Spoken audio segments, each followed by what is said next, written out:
Hola a todos, bienvenidos una vez más a nuestro programa Hablemos con Valero. Bienvenidos nuevamente acá con mi compañero de cámara, el economista de Astudillo. Y el día de hoy tenemos una invitada muy especial, a nuestra querida amiga Magali Caicedo, quien es una gran actora dentro de lo que es el comercio exterior. Y quisiera presentársela a todos ustedes. Ella es actualmente presidenta del capítulo Guayaquil de ASEASI, que es la asociación de agencias de carga ecuatorianas, y también es representante y directora de la agencia de carga Asia Shipping. Bienvenida Magali, gracias por acompañarnos. Muchas gracias por la invitación, Ricardo y Eddie. Gracias por estar aquí presente con nosotros. Y como ustedes saben, dentro de nuestro programa lo que queremos es poder transmitir todo lo que concierne al comercio exterior aquí en el país Ecuador, lo que respecta a lo que es materia aduanera. Y queremos prácticamente poder exponer las temáticas que estamos viviendo actualmente, y específicamente con algo muy controversial como es las épocas de pandemia. Y sabemos que, bueno, hemos pasado momentos difíciles, tanto en las diferentes áreas logísticas, y creo que también dentro de lo que es la actividad de la coordinación de los fletes internacionales ha sido una situación que amerita conversarlo. ¿No te parece, Magali, Eddie? ¿Qué tal? Antes que nada, saludos cordiales a los que nos ven y a los que nos escuchan. Y desde luego, pues el tema de transporte no está alejado del tema de comercio exterior. Y es más, ahora tiene una principal relevancia con todo lo que vemos, escuchamos y sabemos a nivel mundial sobre el transporte. Y Magali, muchas gracias por estar aquí. Claro, miren, y un poco para entrar ya en materia, eh, el tema del flete internacional, que conozca muy bien la audiencia, es un tema muy relevante, más allá de los costos que se presenten. Es un motivo y un elemento principal para la imposición o la colocación de los tributos aquí en el país. Como ustedes comprenderán, pues el flete internacional es un elemento dentro del valor en aduana, en el cual, que sumado más el costo de la mercancía y el seguro de transporte, podemos fijar los tributos que se pagan aquí de las mercancías actuales. Entonces, actualmente el gobierno ha propuesto políticas públicas prioritarias con respecto al comercio exterior, y queremos obviamente tratar de simplificar los procesos y que nos lleve o tienda a que podamos reducir los costos, que en otras palabras es una optimización de recursos que necesita el país para que la economía tenga otro giro de 180 grados. Eh, ya hemos escuchado en otros paneles que prácticamente utilizar pues una reducción de aranceles de un momento a otro no es tampoco la salida. También tenemos que pensar el presupuesto que existe dentro del Estado, y más bien que sea de una manera progresiva. Ahora bien, aunque no haya reducción de aranceles, ¿cómo nosotros podemos analizar también una reducción de los costos operativos? Ya lo hemos visto en otros capítulos, que a través de los tiempos en aduana, tratarlos de reducir lo que más podamos, con un aporte por parte de la función de aduana, por parte del sector privado que involucra al importador, a la gente de aduana. Pero también tenemos que ver las otras aristas, las otras etapas, como el flete internacional. Y eso es lo que quisiéramos, Magali, preguntarte: ¿qué está haciendo actualmente ASEASI, capítulo Guayaquil?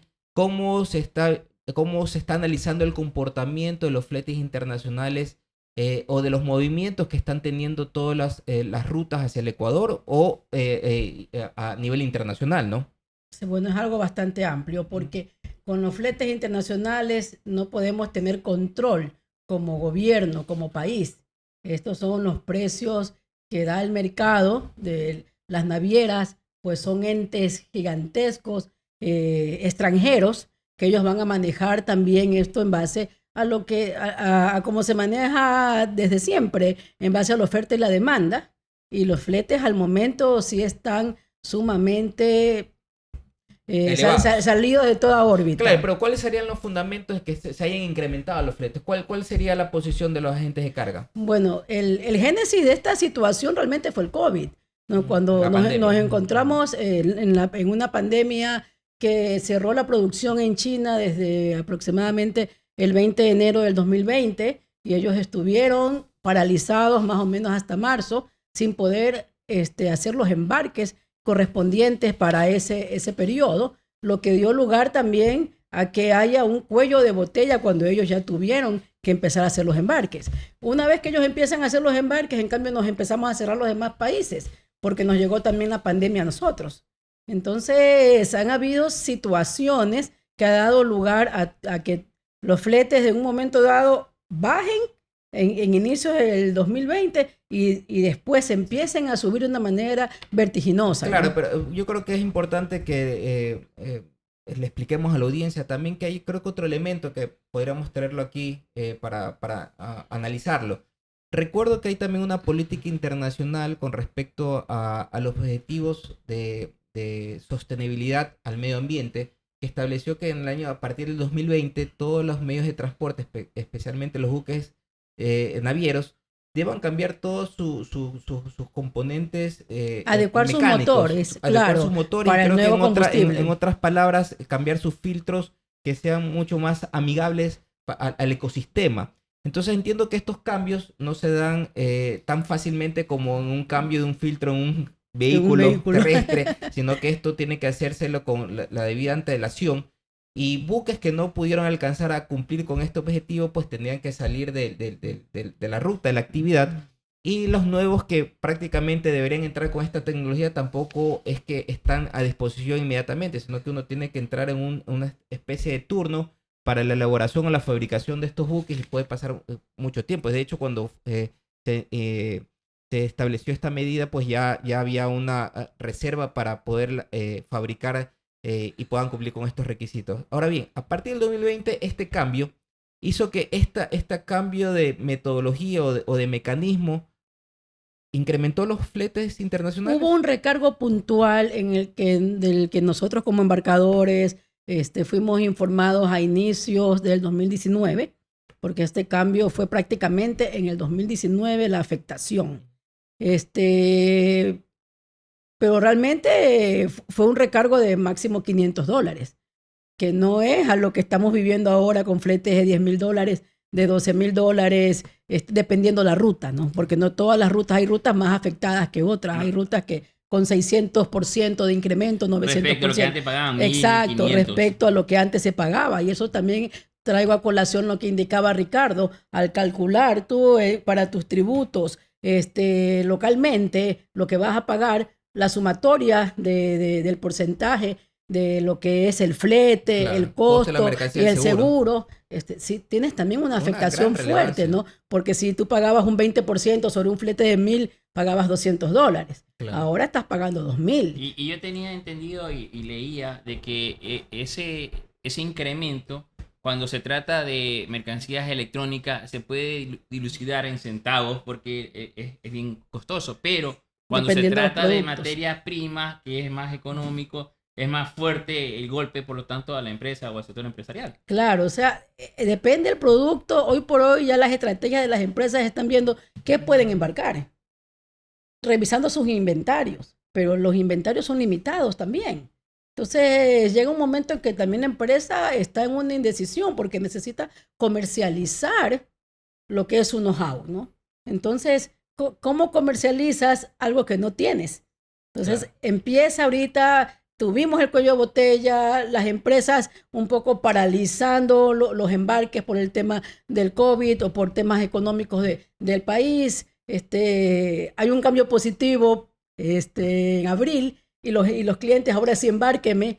Entonces, obviamente para nuestro país fue una afectación sumamente alta poder embarcar todo lo que había estado paralizado. Y ciertamente se incrementaron las reservas, me tengo entendido, y que eso también afecta desde luego, ¿no? Lo que pasa es que realmente no solamente es nuestro país el que está en la ruta. La ruta de lo que sirve Asia viene bajando de México, baja para Panamá, Colombia, sirve también a Perú, a Chile. Y nosotros también estamos en una competencia de espacio con los demás países.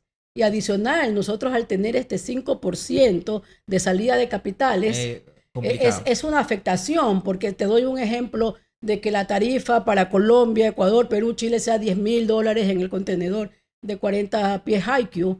Tú recibes de todos los países 10,000, pero de Ecuador recibes 9,500.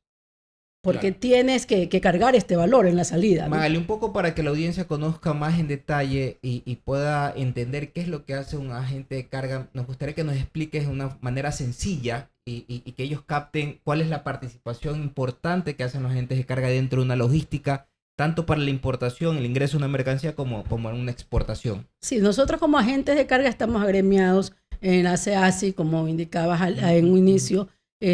Damos el servicio de la cadena logística a nuestros clientes con la coordinación de los embarques con los proveedores, hoy por hoy, buscando los espacios, anocheciendo, amaneciendo, para poder hacerle los embarques. Anteriormente, un cliente hoy día me avisaba que tenía una carga, en 5 días le conseguíamos el espacio.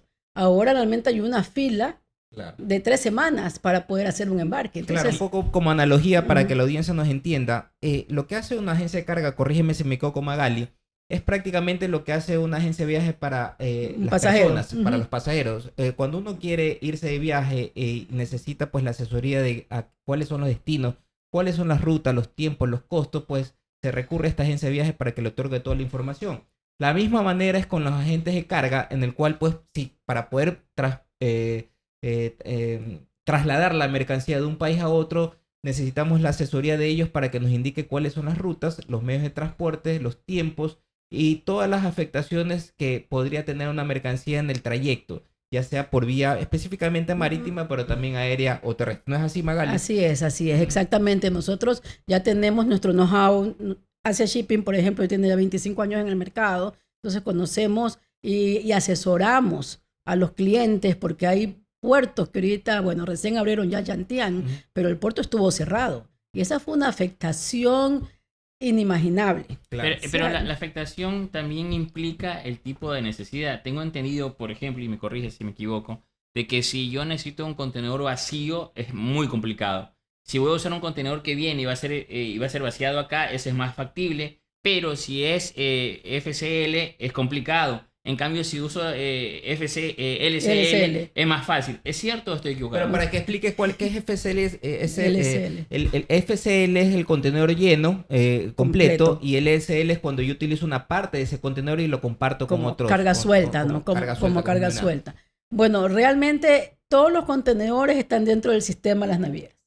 Entonces, ellos lo utilizan independientemente de cuál sea el destino de la carga. Entonces podemos, por ejemplo, hubo ahora hace poco una situación sumamente grave en el canal de Suez. Claro, que todos lo conocemos. Exacto. Eso allí fue un efecto mariposa para la cadena logística. Es decir, cuando tú no esperabas que empeorara la cosa, empeoró. Sí, esa fue como la cereza del pastel. Sí, estuvieron buques ahí parados con miles de contenedores parados.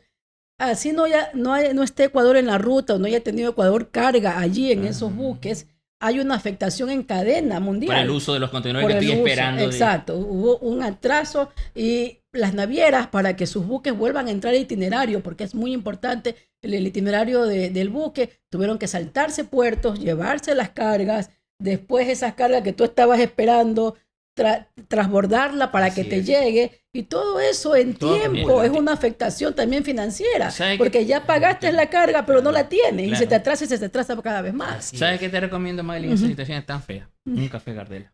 Por supuesto, aquí ya lo tengo. Aprovechamos para agradecerle a Café Gardela, nuestro auspiciante, por el rico café que nos acompaña delicioso en este momento. Sí, muchas gracias, Magali. Sí, y mira, esto que has dicho es muy cierto. Yo creo que nunca nos hubiéramos imaginado que en esta época se unieran todas las variables para que se presenten de esta manera, que finalmente afecte de una manera considerable a los usuarios en la transportación de las mercancías con estos costos elevadísimos. El tema de pandemia, lo que sucedió en el canal de Suez.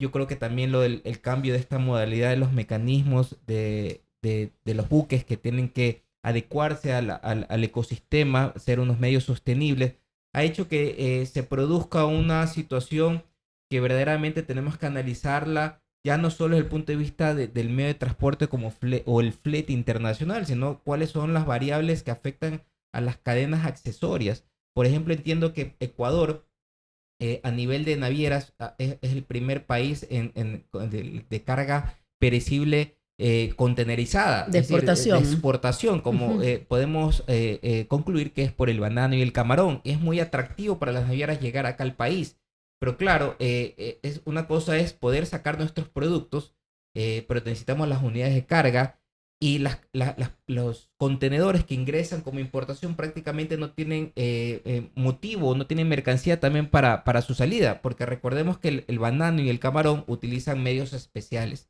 Refrigerados. Unidades refrigeradas, entonces no es cualquier contenedor.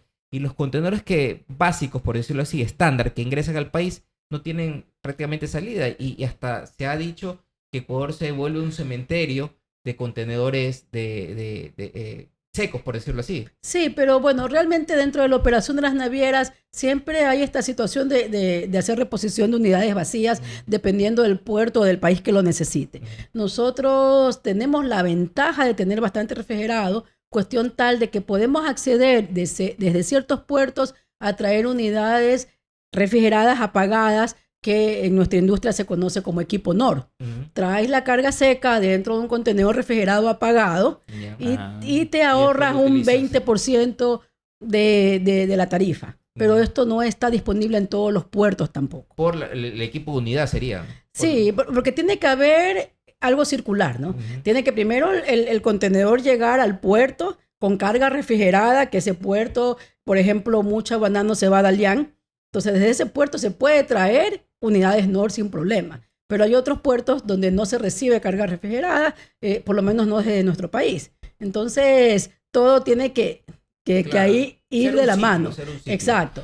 Magali, un poco para que... Sí, Eddie. Sí, solo quería traer a colación una expresión de el señor Javin Jansen, CEO de Hapag-Lloyd, en la cual él afirma, ante la realidad, ¿no?, de que actualmente hay un exceso de reserva de hasta 15 veces más de lo normal. 15 veces más, me parece una locura. Es un desequilibrio porque realmente antes siempre íbamos un poco cercano a la oferta. En ciertas épocas estaba sobre la demanda, pero ahora la oferta puede estar aquí, la demanda está acá. Entonces, aparte del tema de la pandemia, ya ahorita también es demanda.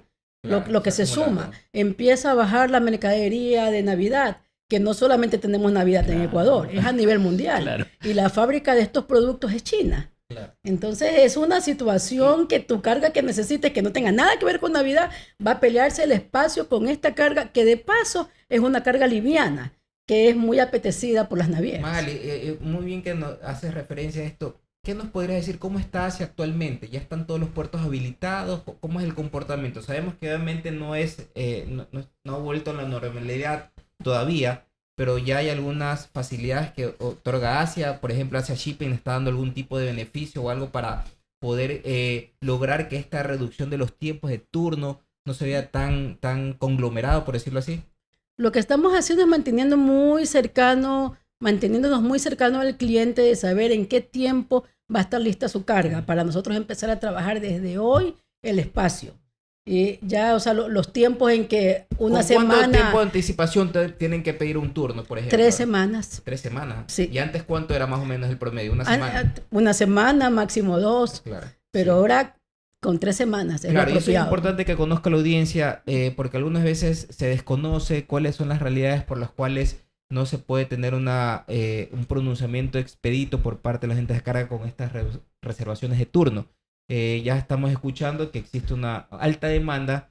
Debo entender que también todo esto, el tema de la pandemia, ha producido pues que se cambien las rutas o los tránsitos, más estas situaciones que hemos vivido en el canal de Suez, y hace que prácticamente los costos se eleven y que uno diga, bueno, ¿se están aprovechando o no se están aprovechando? Creo que es la realidad que estamos experimentando y que creo que no va a terminar tan prontamente, sino que vamos a tener un buen tiempo en que tendremos que estar, tendremos que ajustarnos a la realidad de lo que está pasando a nivel internacional, ¿no? Entonces, siendo así, las complicaciones que tenemos ahora, voy a buscar el lado bueno, que suena absurdo. Sí, hay que ver que lo positivo. Voy a buscar el lado bueno, que lo absurdo. Es porque se está reactivando la economía a nivel mundial. Sí, en nuestro país más que nada, ¿no? Enhorabuena. Eso es positivo para nuestro país. Enhorabuena. Okay. Claro, entonces, bien, yo creo que esto de los fletes, como les decía, pues puede traer consecuencias adicionales, ¿no? Entiendo que también otro de los motivos que estas situaciones se han presentado genera también que las conexiones en cada uno de los países, tanto del país proveedor como el país que recibe, se vuelve complicado una congestión de unidades de transporte para poder llevar sus mercancías hasta el final de bodega, ¿no? Y ahora cabe plantearse una inquietud, ¿no? Porque al comienzo te acuerdas que lo mencionábamos cuando comencé a hablar, veíamos que el flete afecta cuestiones aduaneras, ¿no? Y lo sabemos perfectamente por la determinación de la base imponible o el valor en aduana para los cálculos de los tributos en los casos que correspondan. Entonces, es hora de plantearse, y yo creo que es una pregunta válida, si es que debemos seguir implementando lo que, bueno, legalmente sí, pero sí, hay que buscar los mecanismos para ver cómo hacemos para no implementar, como pregunta lo hago, lo que dice el artículo 6 de la decisión 571 de la Comunidad Andina, que señala que el valor del transporte internacional y el seguro internacional debe incorporarse como parte de la base imponible. Esta situación nos plantea de que tu costo de transporte hasta 10 veces más de lo normal y como que no tiene un sentido real tributariamente hablando, y quedar de repente la base imponible sobre el costo de la carga. O sea, podemos llegar, ya llegó el momento de plantearnos eso como base imponible. Y eso sí, si ¿Qué significaría eso? ¿Una reforma a la ley? No solo a la ley, eso es lo que estoy diciendo, que es a nivel comunitario, porque nosotros estamos apegados a temas de la Comunidad Andina, y en esto de aquí, en la decisión 571, y que está regulado en los artículos 30, 31 y artículo 20 de la actualización del reglamento comunitario de la edición 571, valor en aduana de las mercancías importadas, donde también dispone que se sumen esto de aquí. Es decir, la normativa comunitaria debería dar flexibilidad diciendo la normativa de cada país podrá determinar si se incorpora o no este tipo de valores, porque ciñéndonos a la realidad, como que no tiene sentido de que paguen justo por pecadores. No tiene sentido si queremos llevar una bandera de incentivo a la producción, de motivar la producción. Esto no lo está logrando. Claro, no, y además sí, creo que no estaremos viendo el mismo norte que está solicitando el gobierno central en reducir los costos al comercio exterior ecuatoriano. Pero ahorita porque el flete está alto, pero recordemos también que hubieron momentos hace muy poco, 2018 me parece que los fletes llegaron a $100 un contenedor. Claro. Entonces... Ahí no importaba. Ahí calladito pagaba sobre la base imponible. O sea, lo que sucede ahora es algo sin precedente, que esperemos empiece pues realmente a regularse, ¿no?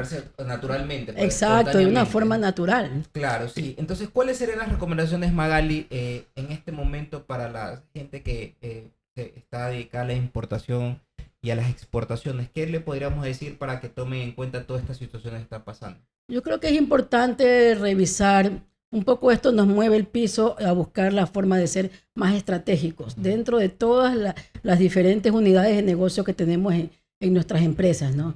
Que nos sentemos a ver realmente qué productos podemos todavía con esta relación del valor FOB con el flete, seguirlos importando.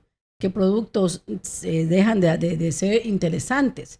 Y también organizar con más anticipación, ¿no? Porque estamos viviendo una etapa en que hay ocasiones en que si la tripulación de un buque se enferma de COVID, el buque pasa al puerto. Entonces, nosotros mucho asesoramos a los clientes diciéndoles, bueno, si antes usted se marginaba una semana más o menos de la llegada de su carga, ahora margínese un poquito más, porque realmente son temas operativos que salen totalmente del control de todos.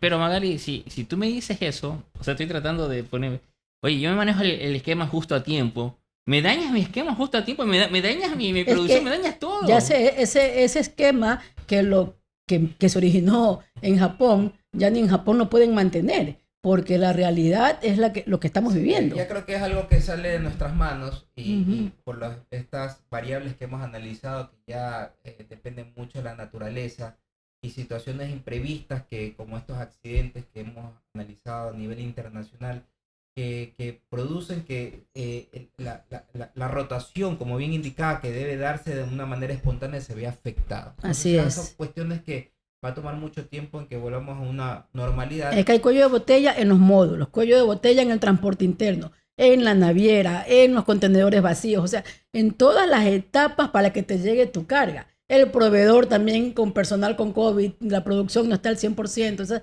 son variables que ahora realmente algo que antes tú lo tenías en 2 meses de que ponías el pedido, o máximo 3, ahora lo estás recibiendo en 5. Magali, ¿te animarías tú a decir más o menos en qué tiempo podría regularse todo esto? Yo ya pienso que este año sería muy difícil porque ya se unió con la carga más fuerte del año, que es la temporada alta, que siempre empieza desde julio. El segundo semestre del año. Las Exacto. importaciones de Navidad. Pero ¿qué va a pasar? O sea, normalmente llega hasta octubre, pero noviembre, diciembre, todo lo que no se ha podido embarcar Sí, va a terminar sí, de sí. embarcarse, Claro. porque es la carga que tú muchas veces ya la tienes pagada. Y el proveedor no te la quiere tener porque no tiene su bodega ilimitada para tener tus productos. O sea, con esto en mente, mucha carga de Navidad va a terminar llegando en diciembre, en Navidad, y por lo tanto las Esperemos aduanas... que no los árboles de Navidad. Y por lo tanto la aduana va a tener mucha presión. Es que me parece lógico. La aduana va a tener mucha presión. Oye, mira, ¿sabes? No me dio la gana a mí traerte esta declaración en este momento para pagar impuestos. La situación tú la conoces. O sea, va a haber más presión para pedir la agilidad de los Sí, trámites. normalmente en las formalidades aduaneras, cuando es diciembre, pues obviamente es un pico alto en volumen de operaciones, pero creo que es importante tener en cuenta esto que hemos analizado, que va a traer una congestión adicional, y más bien la recomendación que creo que podríamos darle a los importadores y exportadores que estén previsorando hacerlo para esa época, que lo hagan con por lo menos unos días más de anticipación. Si su carga, de acuerdo a la reserva y el tránsito que tenía 30 días, pues hay que habrá sumarle unos 15 días más. adicionales Claro. para que puedan saber que está dentro de los rangos de lo que está sucediendo actualmente, ¿no? Y aquí ahorita solamente hemos tocado el tema de China. Claro. Pero habrá que ver los tenemos otros. cargas de Brasil, tenemos cargas de Europa, tenemos convenios muy positivos con Europa por el tema de los tributos aquí. Entonces también hay otros puertos donde se puede trabajar la carga. Lamentablemente, pues los clientes en su desesperación por conseguir productos también ven otros puertos, otros países, desde India, Tailandia, pero realmente todo tiene su connotación. Entonces sí es muy importante que los importadores conversen con personas que tenemos el conocimiento como para poder asesorarlos, ¿no? Y decirle, porque hay clientes que todavía mantienen en su esquema 30 días de tránsito de China, Claro. 45 de India. Eso ya no existe.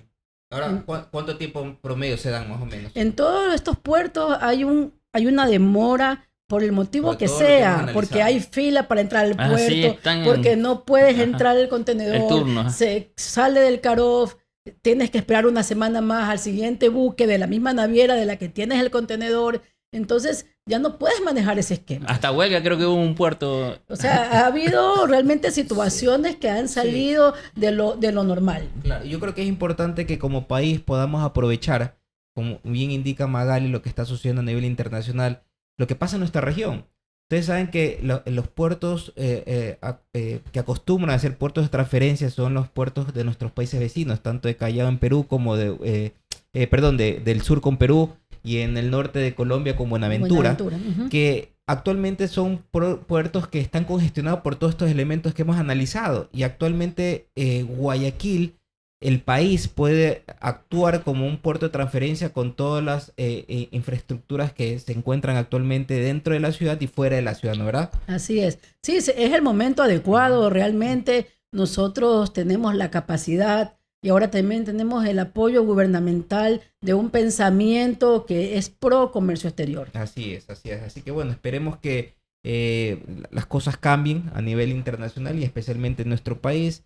Creemos que todo lo que hemos analizado aquí puede sonar un poco negativo, pero creo que es más bien traer a la realidad lo que estamos viviendo, pero más bien los invitamos a que saquemos conclusiones positivas. Esa es la intención de este programa. Y más bien agradecerle a Magali por su presencia, que nos haya explicado cuál es la perspectiva de los agentes de carga aquí de capítulo de Aquila SEASI, que en definitiva pues abarca todo lo que sucede a nivel país. Así que te agradecemos, Magali, y esperamos tenerte en una nueva oportunidad. Sí, una vez más, gracias. Y ya sabemos que contra ustedes no es entonces el tema. Es una problemática mundial. Gracias, Sí. Magali, por la apertura y aclararnos las dudas, ¿no? Bueno, Dios le bendiga a todos. Sí, y bueno, y agradecerle nuevamente a nuestro auspiciante Café Gardela y nos vemos en una próxima. Saludos, amigos. Gracias, muy amables por la invitación.